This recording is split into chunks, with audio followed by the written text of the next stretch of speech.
So trade credit plays an important part, and trade credit varies across industries, and it also is somewhat flexible. We see that we go beyond the terms that actually appear on standard contracts in terms of how long it actually takes firms to pay on their bills. So what happens when we have multiple creditors? So what is the role of having multiple suppliers and acting as multiple creditors, and how does that how do they relate to one another in terms of priority? Priority is the hierarchy in terms of the creditors who are paid in the event of a default, in the event of a bankruptcy. Okay, so it's the order in which those claims are paid. And what we're interested in is how does this affect the use of trade credit, and in particular, what priority rules will make things more efficient? What will lead to greater productivity than lower productivity? And what's the influence of these priorities on the usage of trade credit? And how does it relate to other kinds of theories of trade credit? Okay, so just to give you a little bit on priority, there's something, at least in U.S. law, it's called pre-petition. So that's anything that happens before a firm files for bankruptcy. And so any pre-petition trade credit is, in general, it's just treated as an unsecured claim. So in other words, it goes to the bottom of the hierarchy in terms of being paid for your debt.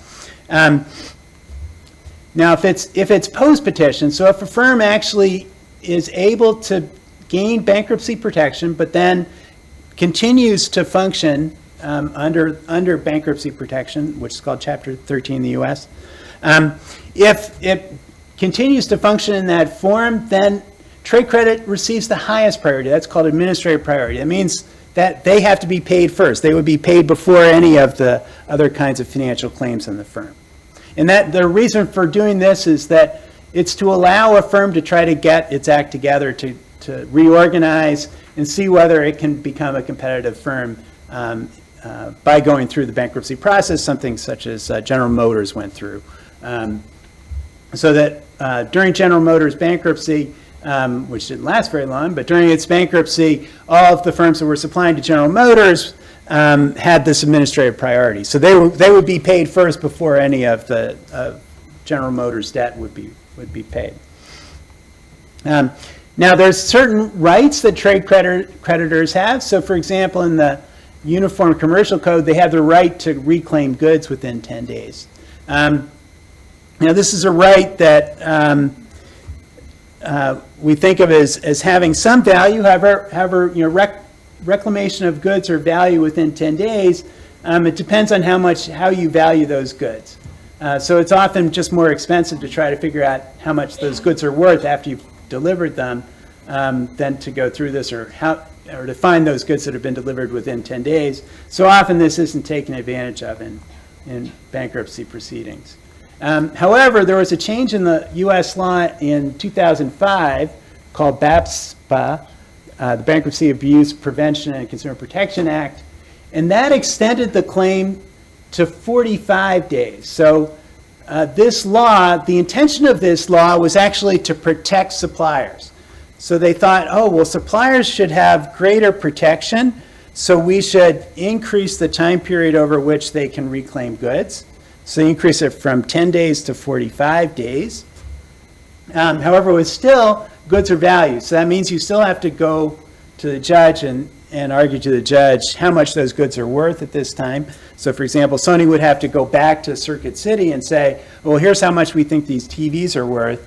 And the people that are representing Circuit City at that time might say, well, no, those aren't really worth that much because they've already been out on the shelf and we don't know what's happened to them. So we can't value them at whatever we originally paid for them. So that kind of litigation would still take some time and then therefore some costs. So it's not clear how much this effect had. However, there was also another thing called critical vendor motion, which allows a firm to be declared a critical vendor, in which case everything within 90 days counts. But maybe the more important thing in that BAPSPA Act of 2005 was that there was an administrative priority put on goods that were sold up to 20 days before bankruptcy. Now, what this means, administrative priority means, that means it is the value of the invoice. So it's no longer do you have to go back and say, well, this is how much these TVs are worth. It's whatever I put on the invoice, that's what those TVs are worth. So that makes it a lot easier to be able to make that claim. And that applied 20 days before bankruptcy. So it doubled and made it much stronger. So basically, this is the part that, at least in terms of litigation, this is what people think of as having the impact. So it increased the priority. So what we wanted to ask was, well, the intent of this legislation, just like the intent of that French legislation, was supposedly to help these firms. The intent of this legislation is to help these firms. Does it really help them? Or should it really help them? Okay, so we have a model here. This, again, it's going to end up being a stochastic program, but I'm not going to tell you too much about it, except that we model the firm as having a bank loan as well as having trade credit, and that forms its total liabilities. And what we're looking at is the difference between having the bank paid first. Think of this as the value of the firm. If the value of the firm is high, let's say this is for the retailer, then the retailer is solvent. That's fine. If the value somehow declines, then the retailer will go bankrupt. And now, if the supplier is junior, then the supplier starts to lose. And if the retailer really has hit sort of bad times, then the suppliers are wiped out, and then the banks or whoever else is holding debt gets to argue over what's left. So with the suppliers being junior the way they were in the law before, it would look like this, with the bank getting paid first, then the supplier getting paid, then whatever was left would be part of the equity. However, what the law was trying to do was then to change to put the supplier first, so the supplier would get paid first, and then the bank, and then the retailer.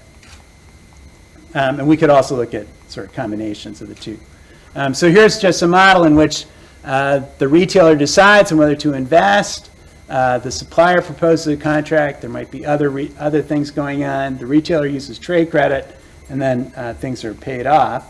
And it's just set up as selling to the news vendor. So it's like you're selling to, like you're supplying something, and then people arrive to be able to purchase it at a fixed price. So it's just normalizing by whatever the price is. And it's a single good, so it's a sort of simple model. Everyone's risk neutral, or we can make them risk neutral by taking some risk neutral equivalents. And what I'm going to do is just show you some of the things that happen. Okay, so here's what happens in terms of retail capital. So here's how much trade credit gets used. So what happens is, generally what should happen is, as retailers have more, then trade credit should go down. And these are for different prices. So W is the price that the supplier is offering. So trade credit goes down. Order quantities, sometimes they might go up, sometimes they might just go down. The supplier's profit as a retailer actually has more, then sometimes the supplier can do better, sometimes the supplier does worse. Retailers sometimes can do a little bit better and then worse, sometimes just does worse. But when trade credit has high priority, what happens is, for a given amount of capital, K corresponds to how much capital the retailer has. For a given amount of capital or a given amount of cash that the retailer might have, if the retailer has less than that, the supplier shouldn't offer any trade credit. If the retailer has more than that, the supplier should offer a line of trade credit, and the retailer will use it. But the effect of this is that the supplier cuts the retailer off from trade credit when the retailer doesn't have very much cash. In other words, the supplier if the supplier has high priority, the supplier doesn't want to offer too much in terms of trade credit. Unless the retailer actually has a lot of cash, in which case it's relatively low risk, in which case then the supplier should offer trade credit. So the effect is that trade credit now with high priority gets cut off, and then it jumps up possibly at some point. And the supplier now actually might, in terms of retailer capital, might do better. But when trade credit has low priority, more retailers should receive credit. And the supplier's profit in this model actually should be higher. So even though the legislators thought they were helping suppliers by making trade credit have higher priority, in reality what happens is it means the supplier is no longer taking on that role of mitigating risk. Supplier having high priority pushes the supplier further away from the buyer, from the retailer.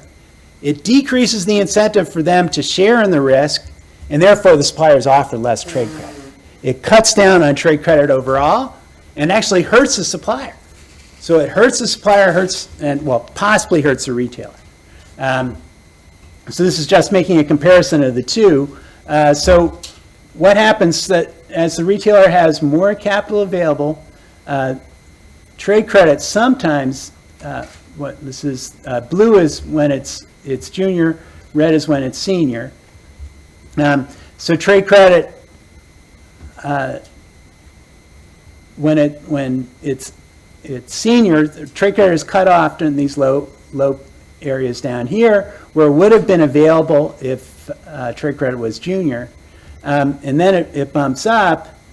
That the impact on the rest of the funding, which would come from a bank loan, then is sort of the opposite of this. And then if I look at what happens to profits, so making trade credit be senior actually hurts the suppliers. The supplier's profit goes down because trade credit is senior. This is when they have equal priority. So compared to when trade credit is junior, the supplier is actually earning less. And for the retailer, it's not as clear. In general, the retailer is going to earn more when trade credit is junior, although there's some possibility that the retailer might do better when trade credit is senior. But it's always bad for the supplier. So having trade credit, at least in this model, having trade credit be junior is always bad for the supplier. Okay, so we see that we have unlimited trade credit being offered. This is when demand, it's the only risk. The supplier has control over the wholesale price, then actually priority becomes no longer critical. But assigning trade credit with low priority improves chain efficiency and the supplier's profit compared to the case when it has high priority. So when trade credit is junior, a supplier has the option to cut it off, and anticipating that the retailer increases cash. And when trade credit is senior, trade credit is offered only if basically the supplier knows that it's going to be risk-free.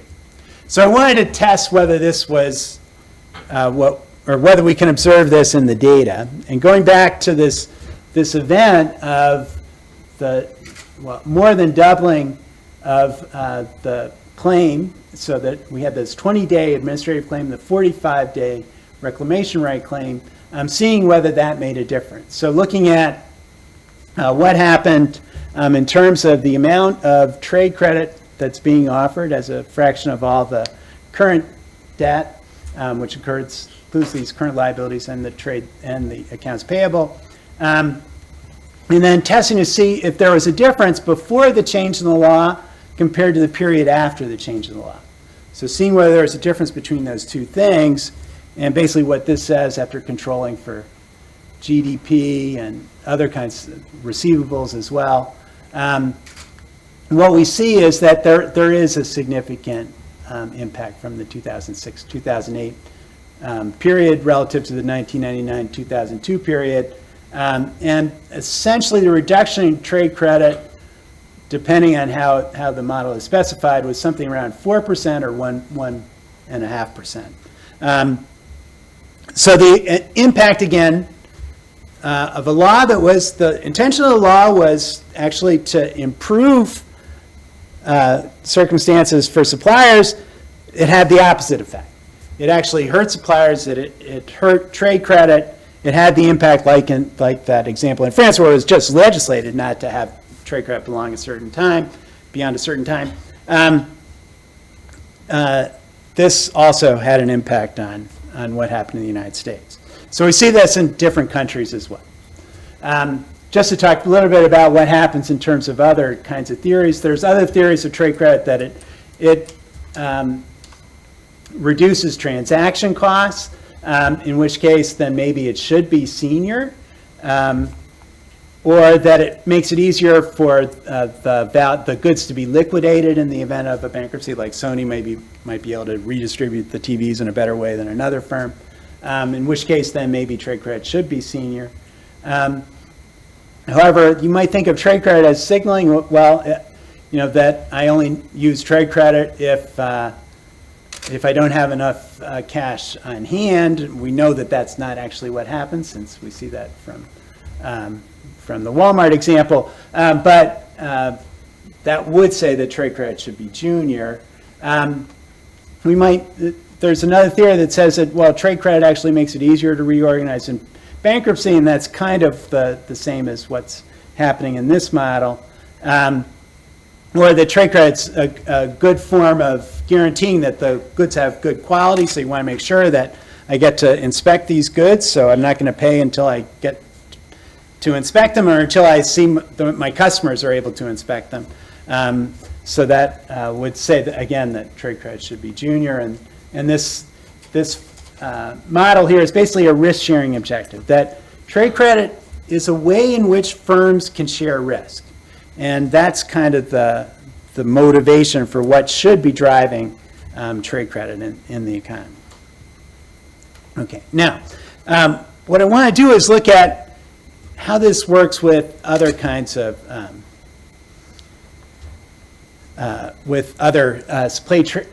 supply chain contracts. So trade credit dominates a price-only contract. It actually can achieve a form of super coordination. So if firms are separate, one part of the firm can default, go bankrupt, but the other part of the firm might be able to survive. So the fact that there are two different firms, one offering trade credit to another, that actually might be more efficient than having all the buyers actually buy the companies that are their suppliers. And with the inventory, that means that the inventory is usually should be financed by a portfolio of forms. So trade credit, cash, and a loan from banks, say. So looking at how much it costs to have more inventory, that's also a sort of a difficult question, since it's financed from a portfolio. And this model is also consistent with other forms other forms of capital structure theory. So, for example, it works in with the trade-off theory that says there's a risk-sharing incentive as well as a financial distress cost associated with trade credit. So we see that there's a benefit here from the risk sharing, but there's a cost in terms of financial distress. But it also fits in with the pecking order, because within the model it says that firms should first use cash, then trade credit, then go into other forms of debt. But there are potential for conflicts, and as I said, with multiple suppliers, there are potential for conflicts, and that may influence what happens with trade credit. That is, I may want to make sure that I offer trade credit so that my buyer is willing to buy more of my goods or my services than he or she would otherwise. But I don't want to be giving trade credit if the buyer is just going to use that to be able to buy more from my competitors. So ways in which trade credit might work with multiple firms, and that might not favor extensive trade credit. So, so diversifying across many firms, maybe that destroys the value of trade credit, and that leads to looking at the value of